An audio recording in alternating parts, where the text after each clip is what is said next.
Rob Lee Hockey and Phil Savage, the executive director of the Reese Senior Bowl. We're breaking down the roster now. We're getting much closer to 110 now.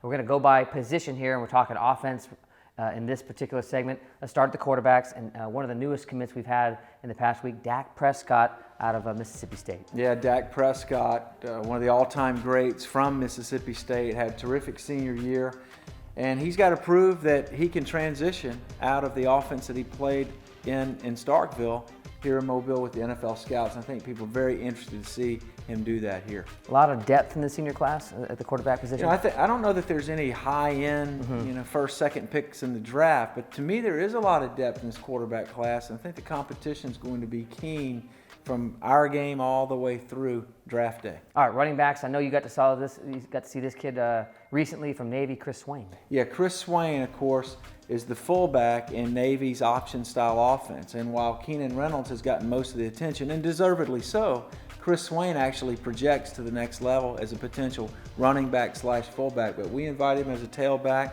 give him a chance to take the ball from the I formation rather than in a frog stance right behind the quarterback, but had a chance to see him play in the Army-Navy game. It was a terrific event. I'd encourage our viewers to go check it out if they ever get the chance. It was on our bucket list, and we were up there last weekend. And we've got a couple of other fullbacks, legitimate, positional fullbacks, and one of them from USC. I'll let you say his name. Yeah, Soma Vanuku. Yeah, there you go. And not only is he a fullback, Rob, but he's an ace special teams player. I mean, he might be the best special teams player in the country in terms of coverage, tackling, protection. He's really outstanding in that regard, so we're bringing him in as a fullback. I know this wide receiver core is pretty solid, and maybe the best player is Josh Doxson from TCU. He's got a little bit of a wrist injury. He's not going to play in his bowl game most likely, but we're hoping he's here in Mobile. The expectation is that he'll be ready by the end of January, and he's had a terrific career, especially over the last 2 years, catching passes from Trayvon Boykin,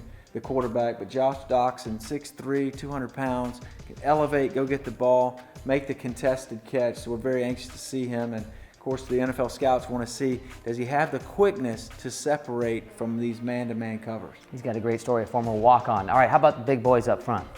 Yeah, on the offensive line, of course, we've got several additional invites that have accepted, but probably the marquee name is Taylor Decker, the offensive tackle from Ohio State. Maybe a first-round pick, but big physical prototype offensive lineman. All right, that's your offense here as we inch closer to the 67th Reese Senior Bowl.